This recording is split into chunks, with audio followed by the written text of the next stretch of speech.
Hi Mark. So just a quick tutorial on iMovie and getting your files and etc. So a couple of things we start off with. Hopefully you can see my mouse moving. Down here we have a little smiley box that's called the Finder. If you click on that, that pretty much gives you everything that's inside your computer. So all your files, documents, downloads, whatever.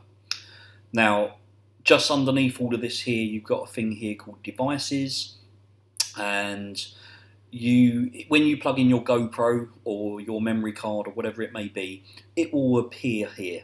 Okay, you can then click into that. I've just got a USB from work at the moment plugged into the computer. And then it'll give you all your files, so i.e. your pictures and your movies and whatever. And if you double click into them, you can see all different things. Now, what I do is I find the movie that I want. As you can see here, just PDFs and stuff like that. But I find the movie I want, all the pictures, and I literally pick them up with my mouse and I drag them to my desktop. Okay, I usually stick them down in this corner here. All right. Once you've done that, that's all you need to do for now. All right. You can then just close that, and that's pretty much done. And you've got your videos and your pictures and whatever on your desktop. I don't create any folders yet to put anything in. So as you can see, there's a lot of stuff going on my desktop, but that's because I'm using it all the time. You can put it into folders, but it becomes a little bit more tricky to find the actual items. But you can do that afterwards, after you've finished your project. So next thing you want to do is go down to your Launchpad, which is just down here. And if you click on that, you can start seeing all the apps that are in your computer. A bit like Photoshop, iMovie, the one we're going to use now. So if I click on iMovie, it then opens up and we're going to create a new project. And this is where it becomes a little bit easier once you start playing with it. I don't use iMovie a lot, to be quite honest with you, so I don't know every single feature, but it is very basic and it's a great starting point. It really is a good starting point. So the first thing I do is I need to get my movie that I've just taken off my GoPro and I need to put it into my timeline. Now this is your timeline here. At the moment it's blank because there's no videos or anything. So what I do, I just move iMovie across just so I can see my desktop down here. Now there's a movie that I made earlier, or there's a movie of yours that I put the logo on the other day, but we're going to do it again. So I just get it and I drag it to my timeline and I just let go. Okay, and as you can see, this is your video from the other day that we stuck the little logo on. You can move this bar wherever you want it if you're working on anything in particular, cutting and pasting and whatever. But to start off simply, what we need to do is create your video and obviously allow you to put your logos and stuff like that on there. Now, timelines work in a fashion where whatever's on top of the timeline, that's what gets exposed first. So what I mean by that is you can see your video, that's what you would be playing, but we need to add a logo or a picture. Now, remember logos, if you want the logo so it's got a background to your video instead of like a black square or a white square that you see quite often, you want to make sure that you use the PNG version. The PNG is basically transparent. It gives you your logo, but it is transparent, so it's just your logo, nothing else in the background. You do have obviously logo, say there's a JPEG, but you would get a white background, and I'll show you. So again, I'm just going to drag my picture over to my timeline, and there you go. There's your logo. But the problem we have here is it's got a white background, so we don't actually want it. So we just highlight whatever we're working on. So as you can see, look, see the yellow bar that goes around the outside of the movie. If that's lit up in yellow, then whatever editing you do will change that timeline. Okay. At the moment, we want to change this timeline, this logo. We don't want to use that logo, so we just hit the delete button and it takes it out.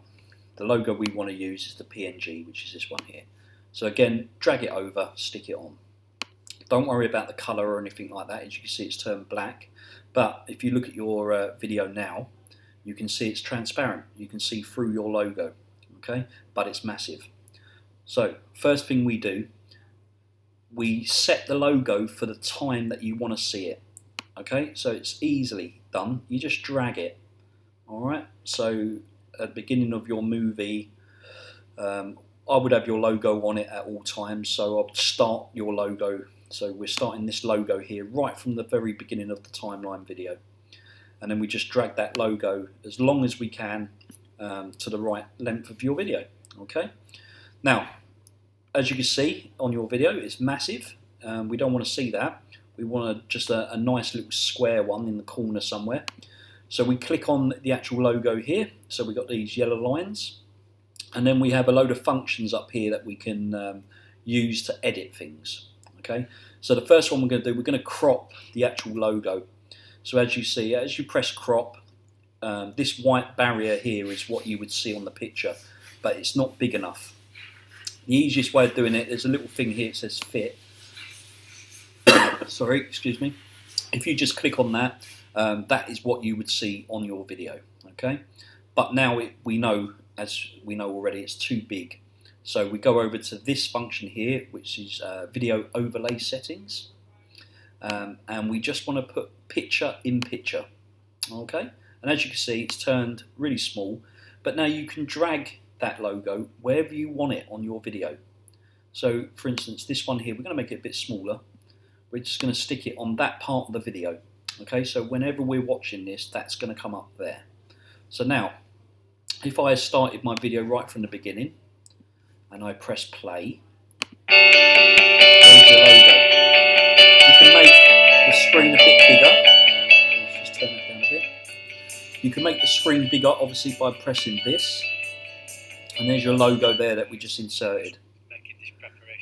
Yeah, it's pretty simple. It will be a trial and error thing. It will take time to get used to it. Obviously, I've been doing it for many years, so I find it quite easy to do.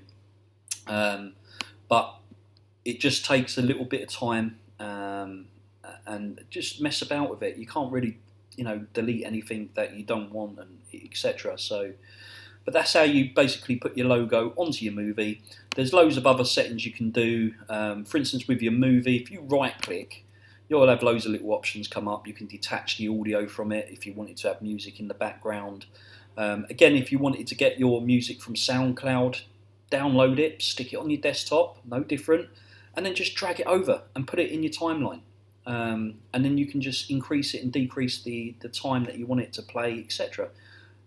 You can clip, if there's a certain part of the video you don't want to see, you can highlight it, clip it, and delete it. It's simple. And then obviously, once you've done that, you save it. How do we save? Go to share.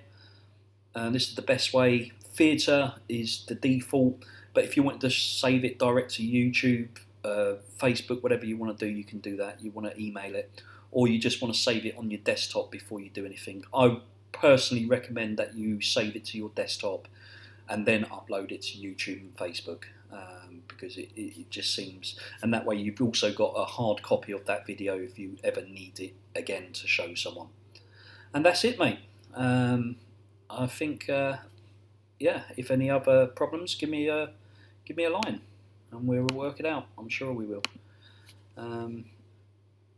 So